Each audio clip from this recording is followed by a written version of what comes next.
Hello, everyone. Welcome back to an episode of the Circle of Hope podcast. My name is Valerie Hope. I'm your host, and we're here to talk about how to build relationships that help us grow and thrive.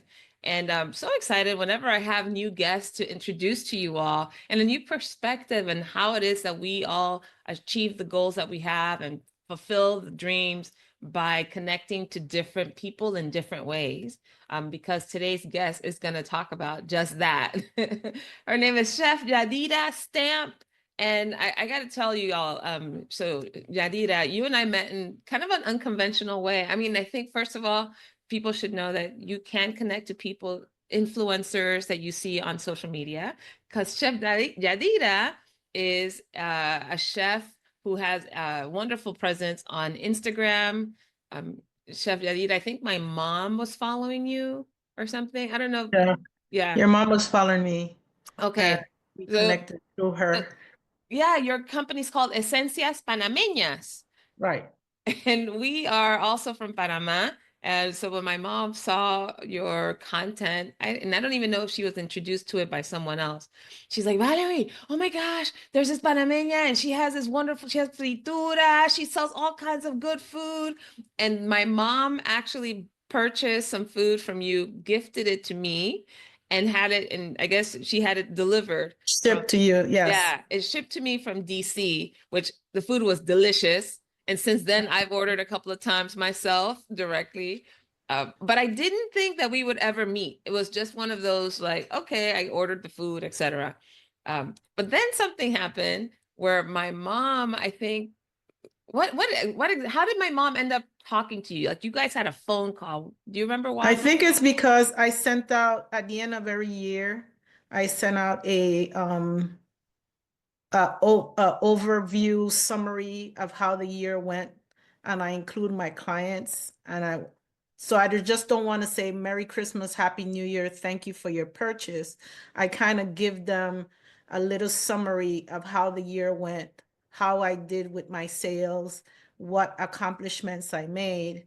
And then when she saw that, the charities that I work with, and the fact that I went to Ukraine, and then now that I got my doctorate, that's what led her to reach out, because I think she's also doing some work in Cuba and she wanted to know about possible collaboration between us and her with her Cuba project. Yes. Okay. It's coming back to me now. You're right. You're absolutely right. Her church does a trip to Cuba every spring, and Right. it's going to be her second time going. And she is so excited that you do this kind of work that she's like, we need to get Chef Yarita on this thing. Uh, Right. so what happened with that anyway? Did anything happen? No, because since now that I went to Panama to do my thesis with the indigenous people, I saw the need, the definite need that they have for things as simple as appliances like pots and pans and stuff like that. And then their kids they go to school right there. The tribe does schooling for the kids, Mhm. but only up until high school. So when they have to go to 10th, 11th, and 12th grade, that's the first time that they go into the city and they mingle with non-indigenous kids. And so get them supplies to take to school, things like book bags and notebooks, and be able to get their school books and that kind of stuff. So that is what I decided to take on to help them mainly on that side. And when I saw how they were cooking, they don't have things like pot holders. They might take like a piece of stick and push the pot, or they might take their hands. Some of them, their tips are so burned up from, Oh, dealing with the pots directly. So, getting supplies for them every year and working with them and helping them, because unfortunately we have 8 tribes in Panama, but mm. only one tribe has representatives, kind of like their equivalent of a senator or a Okay, governor. like a Congress There of people. only one tribe has that representation in the government. So that tribe has everything like the people in the Mm. city, but the other 7 tribes, they have nothing or no one. Wow. So some of them depend on tourists coming to the island, and they might do like a little bit of dancing or something, and they might pay them a couple of bucks, Yeah. but they really don't have any kind of income coming in, any kind of source. So that's why I wanted to take it upon myself to start helping some of those tribes that I worked with during my thesis. Oh my goodness. All right. So just for people that I'm not following everything, just to understand that Chef Yadira, you're an entrepreneur, you're a chef, you're an author, right? You have cookbooks. And this project that you took on in our native Panama was to study indigenous tribes and tell us a little bit about what was it that inspired you to take on studying them in the first place? It sounds like you've gone beyond what you wanted to study, but what was it? What was the Right. initial attraction? Well, the initial was because I did my first cookbook basically on the favorite foods. And what I mean by favorite foods, because I once had my restaurant, I went by the dishes that people asked for the most and requested the most, and people have knowledge of the most. Mm, And then now that I finished with that one, I wanted to go back and say, okay, what are the other dishes that even though they're not as popular, that people may want to know about our food? mm. Because a lot of the time people don't know about Panamanian cuisine at all. You either have those that when you say it's Latin and Caribbean, they either stray toward Mexican food and they start asking if we have tacos and burritos and chimichangas, or you have those that because their ancestors came from one of the Caribbean islands to build the canal, then the only thing they're thinking about is the Caribbean side of the food. Right, But from cheese and plantain. what about the other foods? Mm, Everybody knows that in every country, including here in the United States, the native Indians are always the first people that were in that location. mm, Just like here in the United States, the native Indians were here before everybody start migrating from Italy and Europe and the Caribbean and all the other places, the mm, native Indians. So the same in Panama, the native Indians were there before it was even named Panama. mm, A lot of our gastronomy in Panama started from them. The mm, other foods that came was a result of those that migrated to get jobs, such as those that came, like the Asians that came to build the railroad, and the blacks from the Caribbean that came to build the canal. Their foods and their staple foods that they brought along was an addition, but the original food was mm. always the ones from the native Indians. Yeah. So when I decided to go get my PhD, I wanted to do my thesis in the original gastronomy of Panama because it's Mm, something that is not well representative, and it's not a lot of people don't know about. So yeah. I wanted to educate myself on what it is the native Indians had before everybody else came. So as a Mm, result, I went to Panama and I lived among the Indians. I spent of 8 tribes, I spent time with 4 tribes because of the time limit. I could only live with 4 tribes. mm, And by living with those 4 tribes, I get to learn about their foods, how they grow their food, how they sustain their food, how they do what they do every day. And that led me to learn so much about the foods. And then now in my second book is a continuation of the first, but it's now an introduction of the original gastronomy of Panama that led, and we will be amazed of there's so much in common with the ingredients that the native Indians food include, that when the staples came from the other people that came to Panama, the staple foods that they brought had so much similarity with the mm. foods from the Indians and the ingredient of the Indians, and we end up without knowing, we end up combining Yeah. stuff from the Indians, stuff from the staple foods that everybody brought, and then we created our own version of our dishes. And we Mm, will see that there's so much similarity in the foods, just different names. mm, Like Spaniards have paella, we have arroz con pollo. Our arroz con pollo is the same like the paella, but it's limited by the ingredients that we had in Panama. So that's why we call it arroz con pollo, but the Europeans call it paella. The same thing here in this country, we have grits. Mm-hmm. And in Europe, they call it polenta. But for Uh-huh. us, we call it tamal de olla. It is the same thing, Mm. just the way the ingredients is prepared, but it's the same at the end of the day, it's the same ingredients. It's just how they're prepared and the name that each person gives it. That's fascinating. So first of all, I could hear already your passion for food. That seems to be evident. And the fact that you Right. went and lived with four tribes to understand the origins of gastronomy in Panama is also, that's a commitment.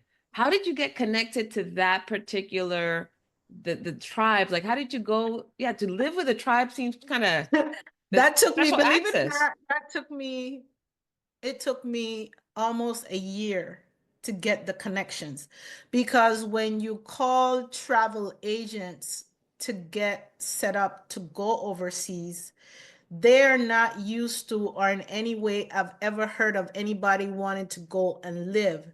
They just get the tourist that wants to go somewhere and they want to go to the beach and they while at the beach they want to meet the Indians and they want to get the molas that they sell or they want to see Yeah. how they dance.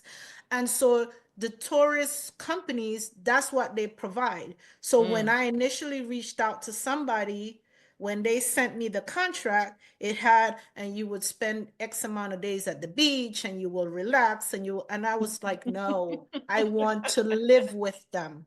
And Mm. it got to the point where it was like, okay, nobody can help me. So I have to resort to plan B. And plan B was social media. Does anybody that is from a native tribe have anyone within your tribe that you can connect me with that I can Wow. speak to that can assist me because I have to do a trip to Panama for my thesis. And believe it or not, in doing it that way, then Mhm. all of a sudden names started coming and connections started coming. And then I had to reach out via WhatsApp to try to connect with these people and find somebody that spoke English because that's another thing. Depending on the tribe and depending on who you are, you may not even speak Spanish, you might only speak the dialect. So, Mm. in doing that and connecting and keep going and going and going and going, and then I found one person for one tribe, and then I asked that person, do you know somebody from the other tribe? They only know their own tribes, but I had to Oh. keep going and going and going until I finally got names. I just needed one name. If I could get one name, I could do the rest. Uh-huh. And then the last tribe was just coincidental that somebody in Panama that owns a restaurant in Panama, which I was fortunate to meet him, Isaac Villaverde. He had came to DC to do a presentation at the embassy here, and then he reached out to me while he was here. He posted a picture at his restaurant with these women in tribal attire, and he was saying how graceful he was that they came to visit his restaurant and that his restaurant is collaborating with them to learn more about their food so that they can possibly put something on their menu. And that led me to reach out to him and say, how do I meet these women? And Look then, up. that's how, but it took me almost, I would say, 8 to 10 months before I Wow. was able to get the connections. Now, that said, the only scary part, which turned out to be okay, was in spite of me finalizing everything with these people, and I thought everything was a done deal, and I head to Panama. When I reached to each one of those tribes, I had to meet with the chief. And the Mm. chief was the one that had to ask all the questions and bless my entering and staying with them. So I asked everybody Wow. the same thing. You already set up something with me. What if your chief had said no after I'm already standing there? Yeah. And all they did was just laugh. I guess, I don't know, maybe they felt like the chief would never say no. I don't Mm. know. I don't know. to them, at the end of the day, most chiefs said the same thing. They have never had anyone that wants to come and live among them and learn about them and publish and write something about them. They have never had that. All they have is just the typical tourist that just wanted to go and see how they Nice. make things and how to buy stuff, and but they have never had anybody that says, I want to live with you and I want to fellowship with you and I want to see how you do things and how. So I guess from that end, maybe from that perspective, um, the people that I connected with that set up everything just took for granted that the chiefs were not gonna, the chiefs were just doing what they did out of formality, but they did Mm. not expect the chiefs. But to me, I don't take anything for granted. And I just kept Mm. saying, what if the chief says no? That's all I kept saying. Like, what if this chief says no? Then I have to go back, and it's like, okay. So I just accepted that if there was a chief that said no, I would just not write about that particular tribe and Okay. just go on to another tribe. But I was fortunate that the four that I met, Wow. all four welcomed me into the tribe and allowed me to be with them. My goodness. Yeah, Yadira, first of all, what a testament for being unstoppable. Unstoppable, right? You had a vision. This is what I need to do my thesis on. I'm going to find a way. Social media, help me out. You said I Yeah. just need one name, and to stick with this for 8 to 10 months.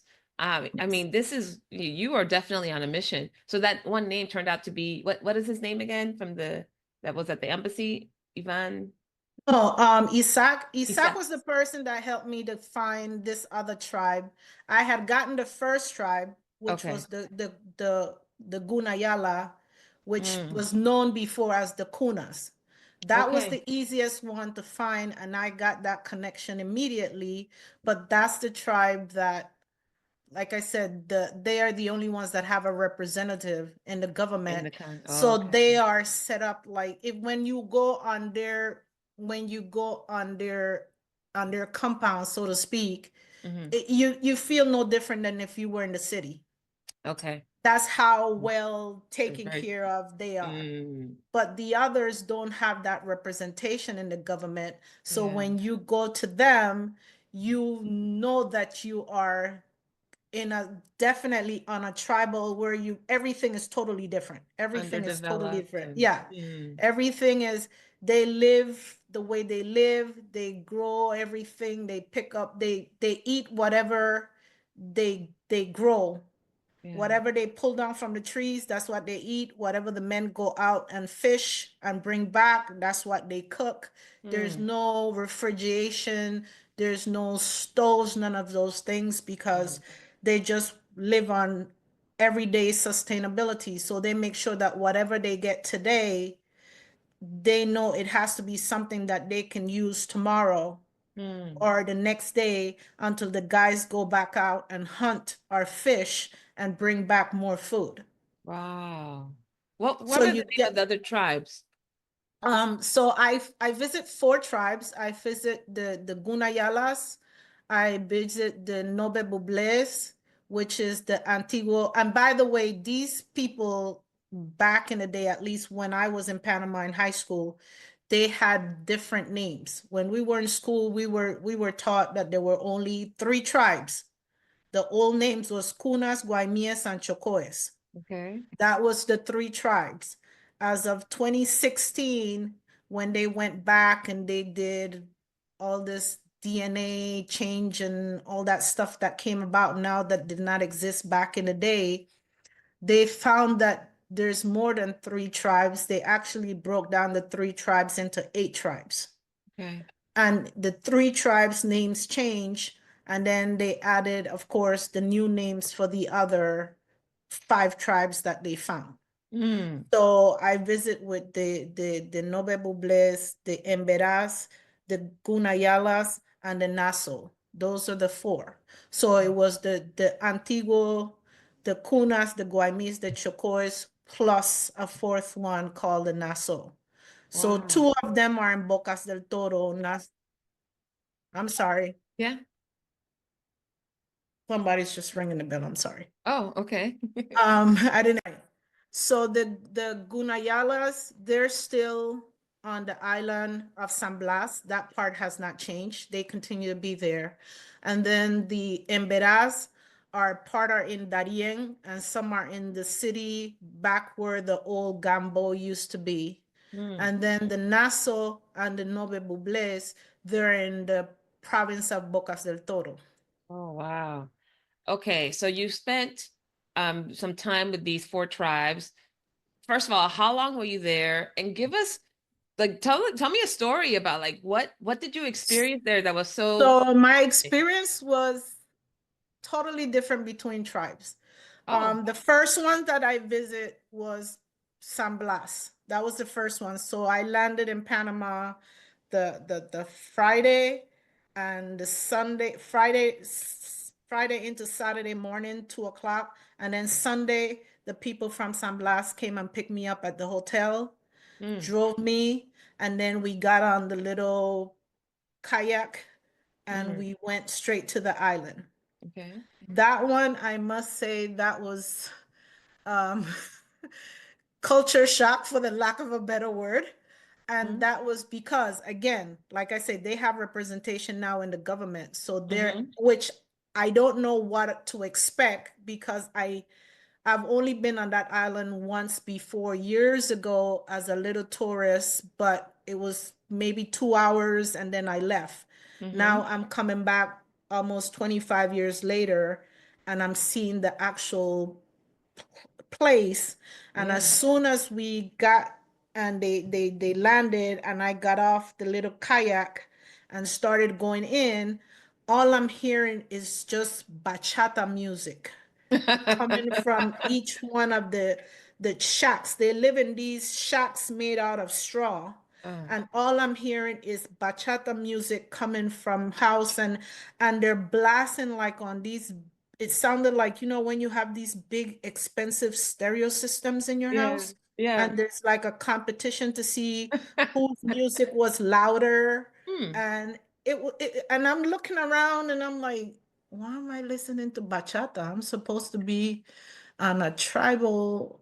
And I'm like, even if it wasn't a tribal, I'm in Panama. Why am I hearing bachata is Dominican? But, I just got there, so I'm not asking questions yet because, Yeah, you just it's kind of like you just go to somebody's house for the first time. You don't yeah, walk in and start being rude and asking questions. So then we were walking through to get to the chief because, like I said, every time you got somewhere, I had to meet with the chief first yeah. before I could really enter in. But in order to get to where the chief is, I had to pass through a lot of these little housings, these little straw shacks. I had Mm-hmm. to keep passing through. And then while I'm passing through, I'm seeing kids. I'm seeing the kids in the balls playing like their little basketball stuff. And now I'm shocked because I'm seeing kids, but they don't look like Indian kids. Some had braids in their hair, some had cornrows. One of them had piercing in his eyebrow, in his lip, in his nose. And I'm still looking around like, am I on indigenous island or am I in the city? It just Mm-hmm. didn't, you know. And then all of a sudden I see a little Indian kid, but with blonde hair. And I was like, whoa. Mm-hmm. So needless to say, I got to the where the seniors were. So it wasn't just the chief, it was like a whole, like a panel almost, and it had like Yeah. all the senior people. They did not speak any Spanish, so everything had to Oh. be translated for me. You So had they a wanted, translator with you? yeah, well, the person that I did the contract with to be Mm-hmm. my person, my contact person, so he translated for me. Okay. And they wanted to know what's my name, where I was from, what led me to them, what it is my expectations were while with them, what is my takeaway. Then they gave me my rules, like I could not take pictures directly of them. They would take me to some of the matriarchs who would show me about the food. I can take pictures of the food, the pots, but not necessarily like the women posing, which I didn't have any problems with. And And then they wanted to know what school I was going to, what it is I was studying, what I expected to do with my studies. And they asked me like a whole bunch of questions. Yeah. And they were like, oh, my gringa. And I'm like, no, I'm not a gringa. I'm a Panamanian who just lives in the United States. And, so after that, I stayed with them for about an hour because they had to let the ladies that I was going to go meet, they wanted to be set up. And I guess I was not supposed to see certain things about the setup. So I respected that. And then they took me over to the ladies. And again, those ladies are the older matriarchs. Mhm. So with them, they had to translate everything and they had to show me some of the dishes, which I was already familiar with the name. Yeah. I just didn't know how everything worked. And one thing, like I said, that I learned that they had in common is there's no set recipe because the components of the dish depends on what they grow during that season or Season. what the guys go out and hunt and catch for the day. So if Mm. they don't catch fish, you can't make a recipe per se because Yeah. they may not be fish. So you can't put, well, it has fish because it may not have fish. It may have uh, wild boar or wild pig and all these Mm. other animals. So it's just whatever the catch of the day becomes the Yeah. protein. So Okay. you can make the recipe with the rest of the ingredients, but when you get to the proteins, you have to say whatever the catch of the day. Mm. Now, I was explaining to them, like, for example, we have a dish home that we call rendang. Yeah. Here, they call it, some people call it fish soup. Okay. Some people call it, you might go to the southern places in South Carolina, it's kind of equivalent to the gumbo. Okay. Okay. At the end of the day, if you go strictly by the rundown, which is the one that from the people in Bocas and the people from Colon makes, that one, the only protein is fish. So Mm. it is a soup. It is coconut based. It Mm. has all the what do you call it? The produce like potatoes and yuca and nyame and those kind of stuff. But as far as the protein, they just use fish. Mm. Now you go to the Gunayalas have the same rundown. They don't call it rundown, they call it dulemasi, which is their dialect, but it's the Okay. same soup. The Okay. difference is we not limited to just fish. We Okay. limited to whatever we get out of the ocean. So it might have clams, it might have Mm. oysters, it might have fish, whatever they can get, the catch of the day, all of that protein goes into it. And, okay, because so they depend so much on what their on their They environment, depend right? solely on what they On what grow they and what they fish and hunt. they hunt. The only thing, and this is common for all tribes, regardless of which tribe, the only thing that they go to a regular grocery store to buy Mm-hmm. is oil and salt, Okay. which I found fascinating. I'm like, you, and then I have to think about it. I'm like, why would you buy oil when you can get oil from the coconut? Okay. But they don't want oil from the coconut. I'm surprised because that's kind of like your main source for vegans to get their Yeah. oil. Or avocado, those are two things where you can get oil from, but they go to the store and they buy oil by the gallons and Mm. they buy salt. Those are the only two things that comes out of the grocery store. Anything else is whatever they grow, whatever Okay. they hunt and fish. Okay. So shifting a bit from the experience or the learnings that you got from being in those tribes to you, what was it like for you? What did you have to not just to adapt, but what was it like for you to be in that particular type of environment? What did you learn and discover about yourself? Um, it was a bit of a getting out of my comfort zone. Yeah. I knew I would have to get out of my comfort zone. But I figured if I had already done that when I went to Ukraine, I can get out of my comfort zone anywhere else. The only thing that I was not willing to get out of my comfort zone, which I was willing to pay, and I did pay all four tribes to do the same thing, was I needed a toilet. I would not use the hole in the ground. Mm. I'm too old for that. The squatting and no, I can't do that part. So I made it clear to all four tribes, whatever it costs you to put a toilet with Mm. flush water, I will pay. That's the only thing. I will compromise on the sleeping, I will compromise on the bathing, but I just needed a toilet. And Okay. then all four of them gave me they gave me that. All four of them provided me with that. And I Wow. was fine. But on it, to answer your question specifically, it was very much getting out of my comfort Yeah. because I had to learn to live like they live. I had to sleep like they slept. It was the first time having sleeping in the open with just like a mosquito net around me. I've heard of that, the story of that, but I've never experienced it for Not myself. even like a little thatch roof or anything, just out No, in no, the no. It's just open the open and the open sky. mosquito thing around me. Okay. And I really used to wonder, like, is that mosquito thing really going to protect me from anything biting me? And I have to say, nothing bit me. I didn't have no problems. I was fine. But it was that first night Yeah. of here am I, like, just in the open, and everything is quiet, so you can hear everything. So Yeah. something as simple as one leaf that fall off of a tree Wow.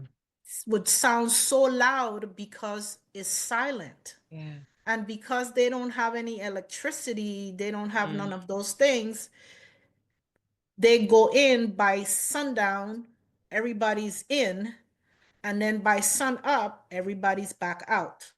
So Mm. by 5:30, everybody starts coming out. By 7 o'clock, 7:30, everybody's in. So the Mm. first night for me to at 7:30, and here am I laying in this thing, and and I'm like, okay, it's 7:30. I thought that I would be able to take advantage at nights and be able to write my notes and do everything. Forget that. No. It's dark. You just lay down there. I lay down the first night with the flashlight on until the batteries died. Oh my goodness. Well, even this is when you said you were with the Gunayala, and they're the ones that were playing all the bachata music, right? Right. So Yeah. was that different? Did they No, have they lights? they were fine because they even though they did have electricity Yeah. because they have everything like the city, Yeah. to save current, they had hours when the Oh. electricity was shut down. Oh.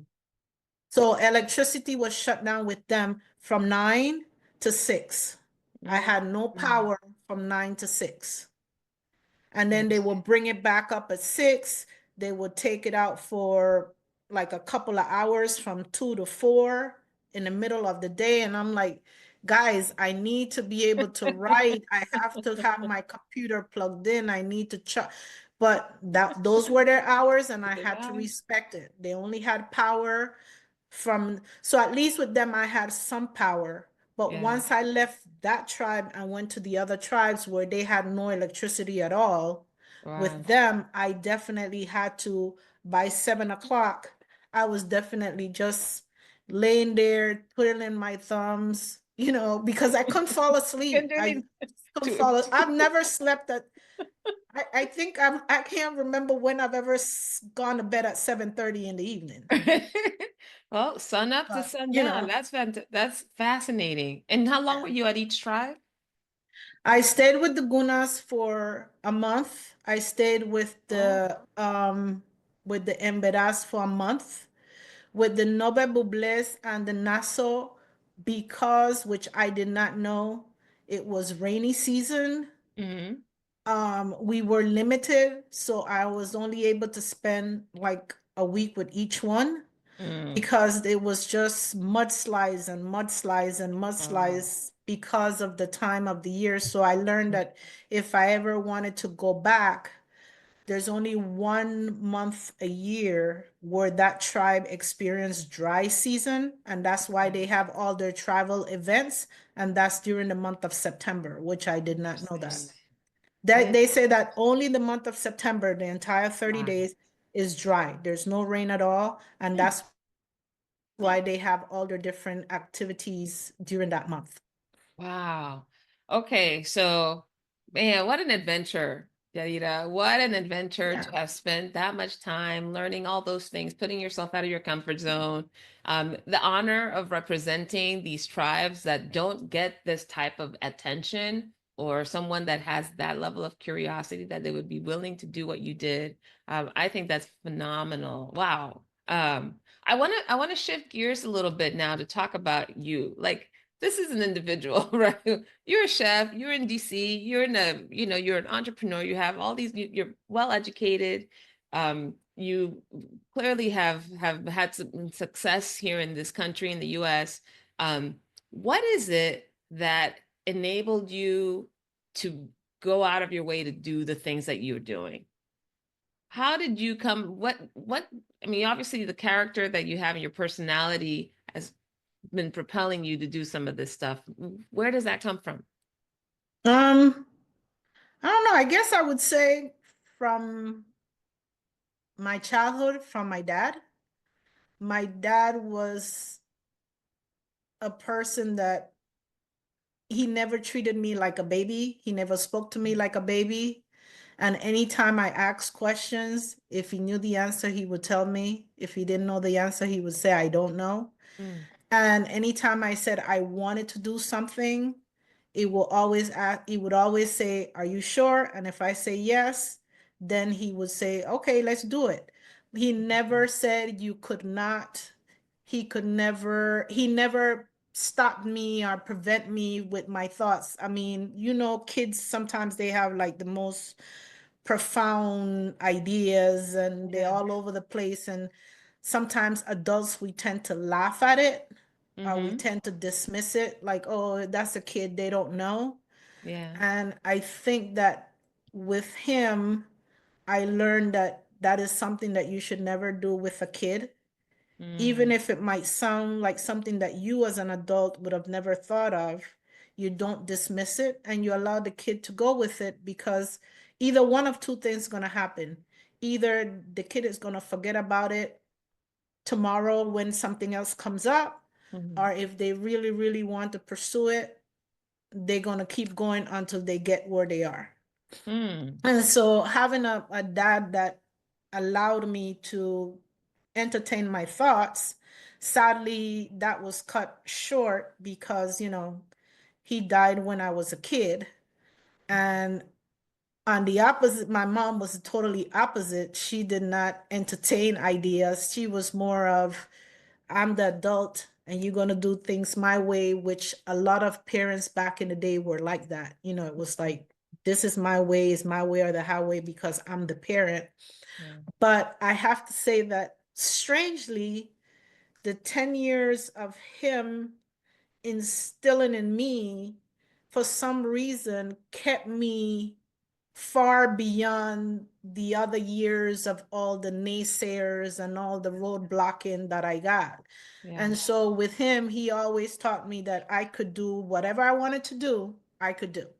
They say that by age 7, a child has learned, they've been programmed, right? Up to age 7. So it sounds like for you that your father really programmed you to think and Yes. to do anything Yes. and go anywhere, Yes. even beyond his living.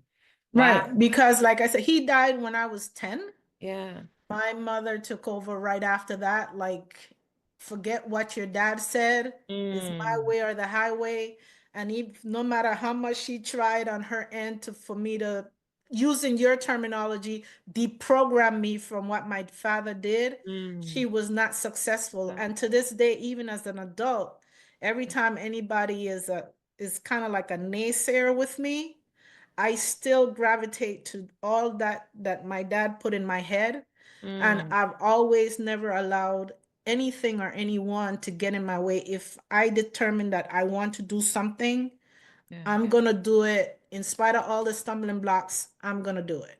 That explains so much, Yadira. What, first of all, what's your father's name? My dad's name was Willoughby Dunbar Stamp, also known as Jack. Willoughby Dunbar. Willoughby Dunbar Stamp, Okay. STMP, also Oh, known as AKA, Jack. AKA Jack. All right. Yeah, Oh, thank AKA you, Jack. Jack. Thank you. Thank you. That was my rock. That Oh, was my rock. And he every day we would have a conversation, something that, people my age more so would understand when I say parents, which wasn't anything wrong, it was just the way they were brought up. But yeah. parents back in the day, they kind of had this thing about they make you, but they don't play with you. So Mm. to have conversations like how parents today have conversations with their kids, sometimes even too much because they allow the kids to have too much say, and no extreme is good, but we had the total opposite extreme where Yeah. we did not have a voice, we were Mm. not involved in decisions, everything was done for us, everything they thought for us they did for us. And so having somebody who was totally different from that, who Mm. said, if this is what you want to do, I will bless it. If this is where you want to go, I'll take you. But Mm. never, and that just stayed with me. I can do anything I want to do if I put my mind to it. And So that is absolutely accurate because one of the first conversations that you and I had, you talked to me about you immigrating to the States and what it took for you to get to the level of education and yeah, professional development that you have. What can you share with us about that experience? yeah, when went to school in Panama, which is totally different from here. Here you just go to school according to where you live. And if you want your kid to go to a specific school, sometimes you would have to use a friend's address or another family member's address just to be able to get the kid into that particular school. Here in the States? Homes Yeah. here in the States. Whereas in Panama, you went to school according to the career you wanted to pursue thereafter. So when you graduated from high school, you already had a title, which is something you only get here when you go to college. So if you wanted to be a doctor or you wanted to be a nurse, you will go to a school that will give you a bachelor in science. And if you want to Mm. become a lawyer, you will go to a school that give you a bachelor's in law. Mhm. I decided, again, with dad being alive, when the first man landed on the moon, and him and I watching a tube TV, which kids today don't know what a tube TV is, but we watching this black and white tube TV, and I saw the man land on the moon, and I said, Daddy, Daddy, I'm gonna be the first woman to land on the moon. And my mother was about to lash out and say, what kind of nonsense? And he stopped her. And Mm. he said, you sure you want to do that? And I said, yes, I'm going to be the first woman on the moon. And so, in order for me to do that, based on schooling in Panama, we already know that will be considered a man's field because now I would Mm. have to study electronics, I will have to study electricity. Those were men field. Back in the days, women were only allowed to be teachers, beauticians, Secretaries. Yeah. nurse, and secretary. Those were the Mm. four only things that we did back in the day. Mm. And now here's it. Yadira said she wants to be the first woman on the moon, which is crazy. That means I would have to go to an all boys school because only boys schools taught electronics, electricity, and all the other trades. Mm. And so now I have to decide how am I going to get my foot into that school. And the short version is I ended up getting in, one of three first women to graduate from there. I had to fight my way because trust me, it was not easy to win those guys, but I won them, end up being one of 2,000, end up graduating cum laude, second place for the whole school, and I got a full scholarship to go to college. And then now they decided I want to stay in Panama and go to college. My mom wants me to come here and go to college.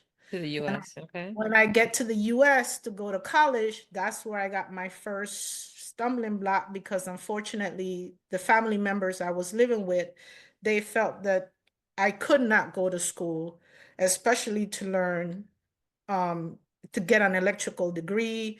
There was no needs for that, and there was all the discouragement. In my mind, I've gotten Mm. this far. I beat those 2,000 boys. I have my scholarship. I am not losing my scholarship. Right. So I had to go through other means to be able to get into school. I graduated, got my degree in my bachelor's in electrical Oh, engineering. wait. Before you jump into just got your degree, you got to tell them because when you told me that you weren't able to live with that family member, right, because of the whole Right. education I thing, could not talk to because us about what you did in order to accomplish receiving this degree. This is big. well, they told me bottom line was I could not go to school for that because, I was coming from a foreign country and I did not know the custom, the culture or anything. So I had to go into cosmetology or something like that. I used to Those walk my gendered, niece. kind of gendered Yeah, I had to ideas. Yeah. walk through, I had to go with used to walk with my niece and my nephew, and there was this guy that used to try to talk to me, and I never talked to him until one day I saw him with books in his hands. And because I saw him with books in his hands, that's when I turned around and I asked him, "Where do you go to school?" And he said, "How comes you talking to me today?" And my answer to him was, "Because you have books in your hands, so that means you have some sense." Needless to say, he said he went to Howard and he also was studying electrical engineering, which was a plus. Mm. But by taking me to Howard, Howard told me, unfortunately, that because I was coming from a country whose first language was not English, that I would have to, in addition to the SAT, I would have to take a TOEFL exam. Mhm. And the TOEFL exam in the US is only offered once a year in October, It's a which means test that of English as a foreign language, I believe it yes, stands it's for. right. Test of English as a foreign language, and they only offered it the month of October, which Mm. means that I would have to wait until October, take the TOEFL. If I pass, then start the following year.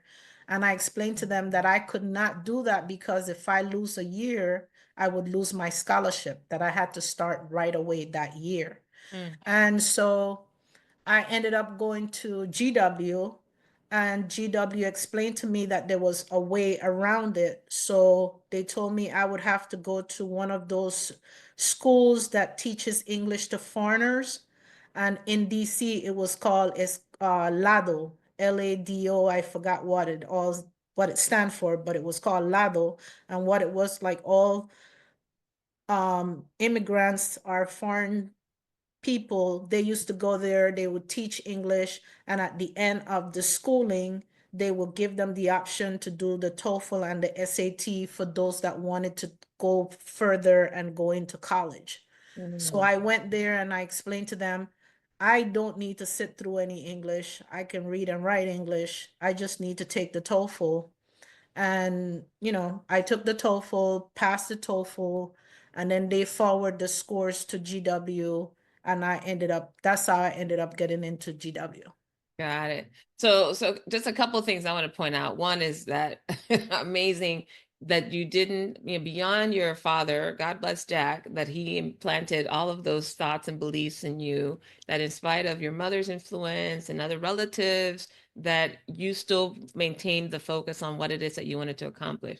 But you didn't have the family support or Right. guidance, but you found it in the street. You I literally found it in found the it in the street. street. I found it Um, in the street.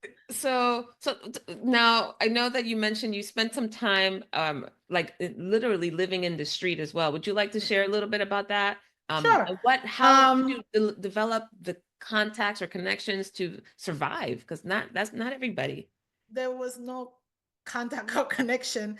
Um, in going to school, because I went against family members, in going to school, it basically became the point where why should I be different than the rest of the family members? None of them had a college education, yet they all were, in their words, doing well and they were fine.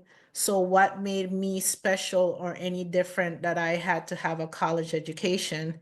And it was either compromising, forgetting about college, forgetting of what I wanted to become, and just become part of the group just to be able to continue to have family around, Mm. or take the chance of losing family and continue to pursue your dream. Yeah. I took the latter. I knew that there was a possibility that it will cause me to lose family. I did not know that it would take it to the extreme of putting me out on the street.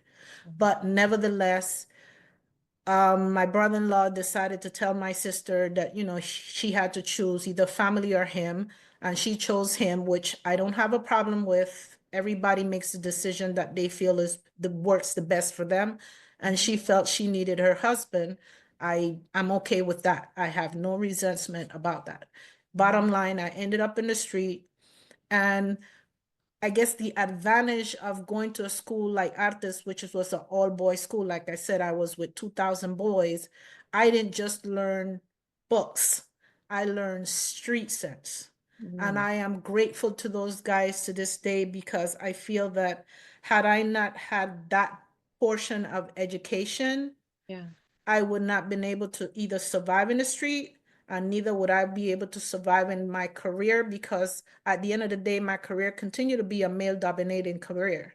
Yeah. And in order for a woman to be successful in a male dominated career, we have to prove ourselves 10 times more Mm. to be able to show that we are allowed at a seat at the table like any Mm. of the guys.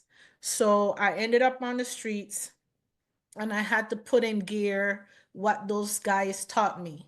And what I did was, since I was still in school, it was either drop out of school, go get a job, find somewhere to live, or do what you have to do. Well, dropping out was not an option. I meant that I was going to finish school. I was going to keep my scholarship and finish school. So what I did was, I met one of the guys that had his truck, and back in the days it was safe. We're talking in the 70s and early 80s, where people could still have their car doors open and there wasn't the amount of crime that we have today. And Okay. so I reached out to him and I said, okay, let's make a deal. You leave your truck, the back of your truck open, and I will sleep in there every night. And in exchange, I will wash and detail your truck every weekend. So he jumped on that. He even asked me if I wanted to sleep in his house. I could have slept in his house, but I said no. I said I will sleep in your truck. So every night he will come home from work, park the same place, and I will get into the back of his truck, and that's where I would sleep. Huh. In the daytime, what I did was, which I'm not necessarily proud of myself, but it worked. One of the girls that was in school with me, majoring in electrical engineering, she was not getting it. Mhm. Her grades was not well. She was really having difficulty. In fact, I'd even asked her before my situation, why was she there? And she proceeded to tell me that her dad owned a firm, and her dad expectation was that she would take over the business when he retires. But she had no interest or desire, but she was doing it because of that. Mhm. And so she was not doing well in school. So I took advantage and reached out to her, and I said, if you let me in the dorm every morning just to be able to shower and change before school, in exchange, I would do all your papers. And she took advantage of that. So I had somewhere to sleep and I had somewhere to bathe. And when I didn't have money, I hustle. I used to do quarter-mile drag race with the guys to make some money. Bag I racing. I used to drag race in the quarter mile. I got that from home. I used to drag race quarter mile. Here we had a place back then um in Laurel called Whiskey Bottom. They used to Mhm. do drag race at night. That was back the days when it was illegal and you had to look out for the police coming and then everybody had to disappear. But you could do drag race and you could make as much as $200. That was a lot of money back then to help you with, because I had the scholarship to take care of paying for school and school books, but Yeah. that didn't allow me for room and board and everything else. So I Yeah. would either do drag racing or sometimes I would play pool. I was good at playing pool and I would make money that way. And when I didn't have any money, and sadly, as a woman, we know we had that time of the month, I Mm. will have to go to McDonald's and I would steal the whole pack of napkins from McDonald's. And that's what I would use during that time of the Wow. month. But it was called survival. And I Yeah. survived because in my mind, I was going to graduate. And when I Mm. graduate, I was going to get what I want to get. So to me, if that was the price and that was a sacrifice, so be it. That was it. But Okay. it worked for me perfectly. I mean, you know. Clearly, you're still here.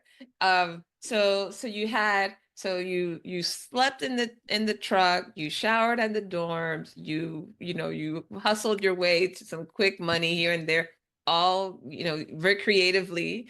You finished your degree in electrical engineering, right? Right. But you said when you were a kid, you said you wanted to be in space. You wanted to land on the moon, Right. like you saw on So TV. my goal was to get I got an electrical engineering degree with a double minor in computer science and robotics. Okay. And that was to get me to NASA. Ah, So I got to NASA, which was my ultimate goal. I got to okay. NASA, got into the TAP program, everything was going well, and then all of a sudden, budget cuts and they abolished the TAP program. So Mm, once they abolished the TAP program, everybody shuffling to go into other areas just to stay in NASA, yeah. which is what, I wanted to do. Sadly, there was no Me Too program back in those days. Mm, And again, you're in a all male dominated field. okay. What I'm about to say now has no reflection on those women that have compromised, but when I went to do my interview to go into another department just to be able to stay in NASA, the interview started correctly and then it went totally out of line by one of the questions the person proceeded to ask me was, what does a nice looking sister like you doing single? I don't see a ring on your finger. Mm, And from there, it went downhill. And oh, here again, just like when I was with my family and I had to choose between losing my family and continuing with my dream or forgetting my dream just to keep family, this was, do I go along with what he's insinuating just to be able to stay in NASA since that was my dream? mm, Or do I forget about my dream and stand my ground and not go along with it? And I chose the latter. For the first time now, I have to make a decision to forget about being in space and becoming the first woman in space because I couldn't bring myself to let that man succeed. I just couldn't. yeah. And when I see women today sometime coming up with, oh, it happened back then 30 years ago, but I let it slide because I wanted to pursue my career, but I can speak up now because of where I am. I respect that, but I can't. If it's out of line, it's out of line. I'm not Mm, going to wait 30 years from now to talk about it. If it's out of yeah. line today, it's out of line. And yes, on the other hand, what my consolation was in that moment was I have until age 37 to still get back in the program. Mm, So hopefully by then, again, I'm just being honest. I said in my mind, hopefully by then, he has either died or retired, okay. and then I can get back in. That Mm, was my consolation. okay. But it got to the point where I had to stand my ground and I had to say, Yeah. I'm sorry, Don't I'm want going it to that bad. I Yeah. don't want it that bad. And so I had to leave the program. But Mm, hey, sometimes God closes some doors and open another door mm, because out of the blue, I got a call from the federal government. They picked me up. It wasn't being on space, but it had something to do in my field. yeah. And so I made the best of it. I made the best of it. Mm, because I always felt like no matter what daddy taught me, no matter what, it may not be what you want to do, but you're going to do the best at it because you're representing yourself and you're representing others. So Mm, I never went in and pout like, why am I here? I don't want to be here. No, I went in and I learned and I became, obviously I did good because from one agency, another agency called me and recruited me from the other agency. And then the third agency recruited me from the second agency.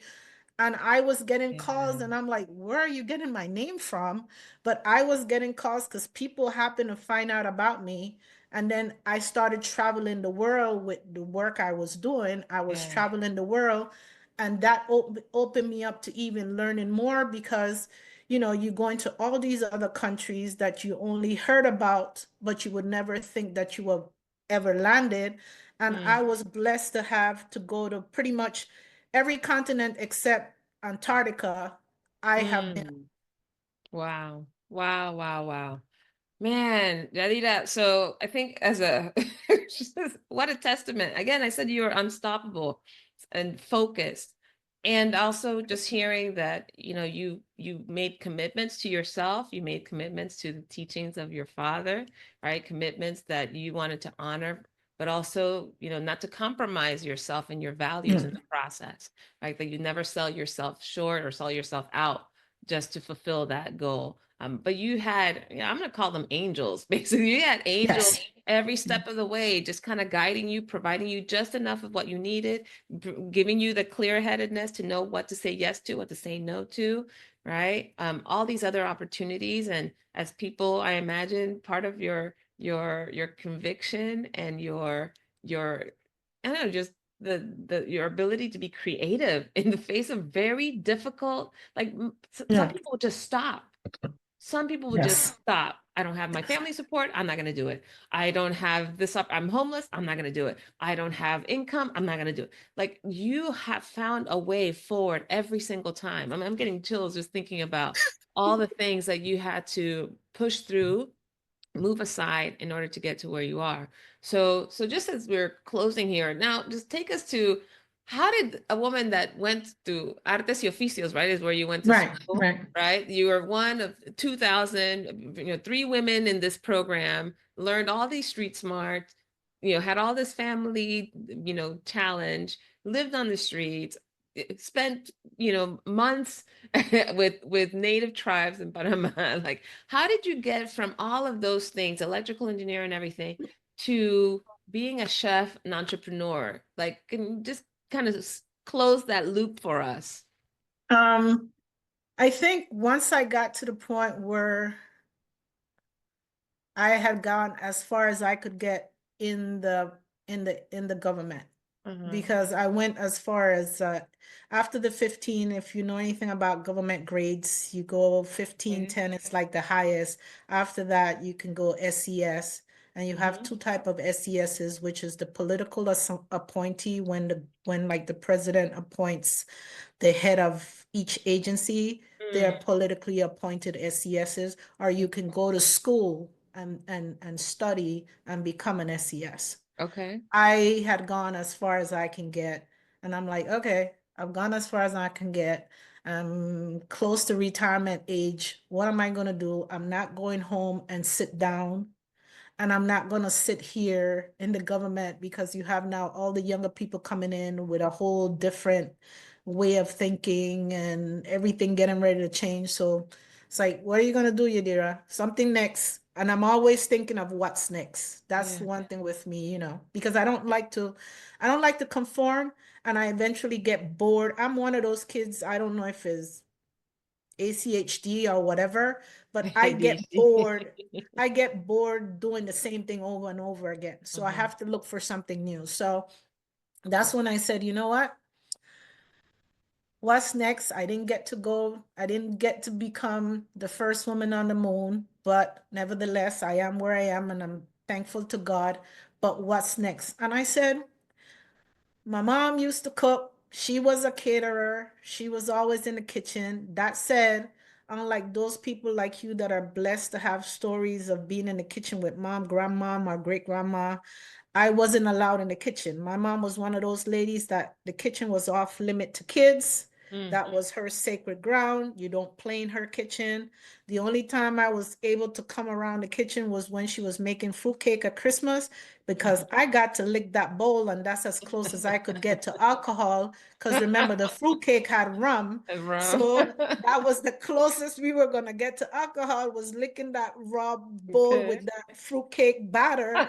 And hey, so I look forward to getting, and that's why Get when she died, all her customers expected me to follow and continue to give them their Oh. fruitcake. And I'm saying, I don't know how to make fruitcake. And they're like, Mm. what do you mean by you don't know how to make fruitcake? Dolly used to give us our fruitcake every year. And I'm like, hey, that's Dolly, but I don't know. And so I said, you know what? I'm gonna start learning about food. I'm gonna Interesting. start learning. So I met at that time her best friend from Panama had also moved here, and she was also living here in Maryland. And I went to Miss Doris, and I'm like, Miss Doris, can you teach me how to make fruitcake? And she's like, me teach you? Dolly was the queen of fruitcake. I'm like, yeah, but Dolly didn't allow me in her kitchen. I need somebody. And Mm. between her and, again, older people, they don't do recipes. It's like a dash of this, a dash of that, Yep. and a spoonful of this, and a teaspoon of that, and a cup. And and all she's doing is, and one thing with me, I've always been visual. I am not the type of person that can just take a book and read it and follow. I am Okay. a person that if I see Yeah. you do something, I can run with it. Show Yeah. me and then leave me alone, and I run with it. Just don't hand me a book, because I'm not good with the reading the books. And so she's doing, and I am taking mental, and I'm writing down stuff. And I made it a couple of times, and I stumble and I stumble and I stumble and I threw away until I finally got it to close to. And then I was like, why not go to school and get a culinary degree? And everybody like, why do you need a culinary degree? Which is another myth that people have. People feel that when you know how to cook, you don't need to go to school to get a Right. culinary degree. And I tell them, you don't go to culinary school to learn how to cook. Mm. You go to culinary school to learn skill sets, to learn all the things, the other things beside cooking, the things about Business. Yeah. foodborne illnesses and allergies, and combining different ingredients and the chemistry within different ingredients, how they react and counter react, and the business. That's what you go to culinary school. Yeah. If you're going to culinary school to learn how to cook, that is not the place, because all they're gonna do is hand you a recipe which you can do in the comforts of your own house and follow it. That's the extent of cooking. They just teaching you the other skill sets that you Yeah. don't learn from cooking. So I said, well, I'll go to school, I'll get a culinary degree, which meant I'm gonna drop my SES, come back local, no more traveling. Because Yeah. remember, like I said, I used to travel all over the world for what I was doing.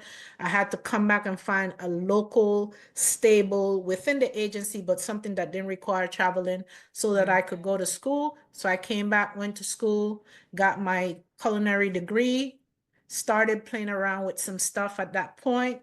And then I said, okay, what's next? And then I said, okay, I'll go back to school and get a master's in food sustainability, because I wanted to learn more about that part. I was tired of seeing so much food get discarded. Mm. And I'm like, why are we discarding so many things? Mm. We have other people in other countries that don't have the luxury, Yeah. and they make something from the skin all the way down to the seed, Everything. and Yeah. they don't throw away stuff. And I started like playing around and doing my research, and I'm finding, like, for example, yucca. We use yucca, but all we use is the inside. Yeah. We have people from Africa, the leaves, they use that instead of eating spinach and kale and collard, they eat the yucca leaves. That's their greens. So it's like you use every part. The Yeah. pineapple, people would just take the pineapple, peel it, throw away the skin, and eat the inside, the pineapple itself. And it's like, no, you take the skin, you boil it with rice, and you make a batido de arroz con piña, and that's a A drink. milkshake. So it's like, Yeah. how to learn sustainability. That way Mm, we throw away as little as possible and use as much as everything from that particular, whether it's a produce or whatever. my And so I goodness. went back and got a master's in that, and then now the PhD in food science. Whoa. Education is definitely a high value for you. That's Yeah. just just incredible. And I want to just acknowledge, I mean, I've been saying it already, but just want to acknowledge, Adira, that my interaction with you has been predominantly, right up to this point, has been predominantly ordering off your website and my mom ordering off the website or whatever. But I am so grateful that she made contact with you, because not only are you just gifted, I mean, the food is delicious. And by the way, I'm going to make sure that I put the link to your Thank you. kitchen. Yes, because people need to reach out. And if they can connect with you on Instagram, they'll hear all the things that you're doing Yes. and when your next book is coming out and all that. But not only is the food delicious, but the level of consciousness that you place upon the food that we eat, everything from the origins of the native foods of our birthplace to also just what you're talking about, also the generosity of spirit to take this knowledge and experience to Ukraine, to consider taking it to Cuba. Maybe in the future my mom could help, Right. get you hooked up in there. But also now your commitment to double back to those tribes that you spent time with and finding ways to support them, finding ways to source those that don't have access, that they don't have the representation, they don't have advocates. And you're becoming one of those people. And Right. man, what would Willoughby say now, right? Yeah, Willoughby I hope if Dunbar. nobody, hopefully he's smiling, saying at least I followed my dreams. And like he said, don't let anything or anyone get involved. So, now that I'm finished, it's like, okay, what's next? Just to round it up, it was, do I just retire and just sit on it? But I'm like, I studied too much and went through too much just to let it slip. So now I'm using it. At the FDA to Yeah. become one of the food and drug reviewers. And my Mm, purpose of that is to be able to learn all the ingredients that should not go within a dish, that is not permissible for yeah. those companies that have to seek approval. Yeah. And even though my business is not yet at the point where I have to go to FDA for license number or approval numbers or anything like that, I learned from it and I have applied it right now because we make something called plantain tarts Mm, or plantita, which is from one of the provinces from Cologne, which is mm-hmm. made with plantains, sweet plantains. You Okay. make up sweet plantain puree and you put it inside an empanada or a puff pastry.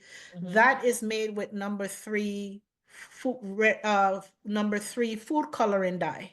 Okay. And that is also, that number three is also used for people that make red velvet cake. Well, that's one of Mm. the ingredients now that United States has banned Yeah. as of January 15.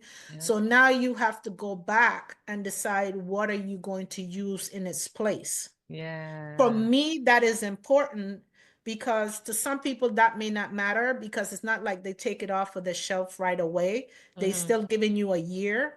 But I'm like, I'm not waiting a year. I start playing around from now. So Yeah. I have people, I reach out to some people that do red velvet cake and ask them like, okay, what are you going to substitute?